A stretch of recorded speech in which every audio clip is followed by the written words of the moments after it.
So you're a teacher, you want to work abroad, and you're staring at this alphabet soup of qualifications, right? PGCE, QTS, and of course the big one everyone argues about, the iPGCE. It's genuinely confusing, and we're talking about your career here.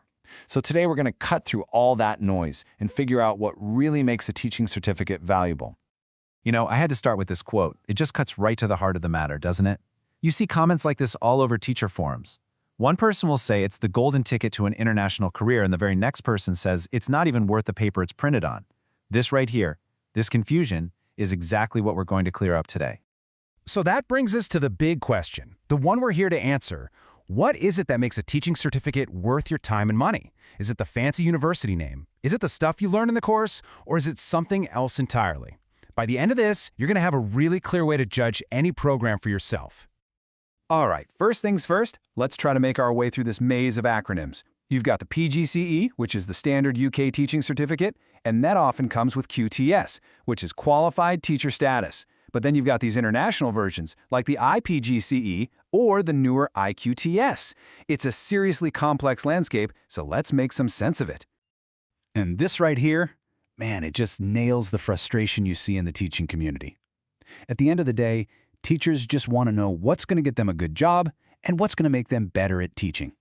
All this arguing over semantics, is it a credential or a qualification, it totally misses the bigger picture. So, let's get to that bigger picture. So to really get what makes a certificate valuable, you've got to look under the hood. Let's think of the actual academic content of a course as its architectural blueprint. You know, it's the detailed plan laying out everything a great teacher needs to know. Okay, so what's actually in this blueprint? What are you learning? Well, it's all built on these core pillars of educational theory and practice. We're talking about the absolute fundamentals of the craft of teaching. And here's the whole shebang. A good program is going to be comprehensive. You're not just learning a few classroom management tricks. No, you're digging deep into the psychology of how students learn, you're looking at different ways to build a curriculum, and you're learning about reflective practice, which is this amazing skill of constantly analyzing your own teaching to get better. This is the bedrock of your professional knowledge. Okay, I love this analogy. It's so true. You wouldn't just hop in a car for the first time without knowing what the pedals do, right? Well, it's the same idea here. Understanding learning theories, cognitivism, constructivism, all that good stuff, it gives you the mechanical know-how to actually operate a classroom effectively. And sticking with that building theme, here's another great one. A subject-centered curriculum, that's kind of like a skyscraper. It's super functional, straight to the point. But a learner-centered curriculum is more like a custom-built home, designed specifically for the people living inside. A really good course teaches you how to be that architect, how to choose the right style for your students. All right, so we've got our blueprint, the academic content.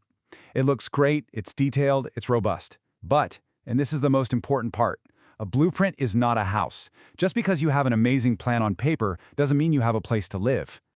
Let's really spell this out. You've got two halves of the same coin here. On one side, you have the blueprint. That's the course syllabus, the theories, the knowledge that's in your head. But on the other side, you have the certified building. That's the official piece of paper, the recognized credential that schools and governments will actually accept. You absolutely need both. Honestly, this slide says everything you need to know. Think about it. You could memorize every single medical textbook on the planet, but that does not make you a doctor. The knowledge is essential, of course, but it's the accredited license that actually gives you the authority to practice. It's the exact same principle with teaching. The content is the foundation, but the certification is what makes it official. Okay, so if the course content is just the plan, how does a program actually become that certified building that schools will recognize? Let's pull back the curtain and look at the business and institutional side of how these qualifications are actually put together. It really boils down to three main paths a provider can take. The most common one is to partner with an established university. The university basically lends its name and its official accreditation to the program. Another way is to get a stamp of approval from a big professional body, like Cambridge. And then there's the hardest path, going it alone as an independent institution and trying to build that reputation from scratch, which, can take years and years. And believe me, it is a very competitive market. Just get a load of these prices. A university-backed program from a place like Sunderland or Nottingham-Trent can run you close to $10,000. But then you look at the Cambridge route, and it's around $1,500. That massive price difference? A lot of that comes down to the weight of the university accreditation and the brand name you're paying for. And just to give you a sense of what's going on behind the scenes, $50,000. That's the minimum investment you'd need just to get a lean, independent program off the ground. Building a credible qualification isn't just about having good ideas for classes. It's a serious business that needs real money for staff, marketing, and making sure the quality is there. Okay, so let's take everything we've talked about and turn it into something you can actually use, a checklist, if you will. How do you inspect a program to make sure you're getting that solid, certified building and not just a pretty blueprint on a piece of paper?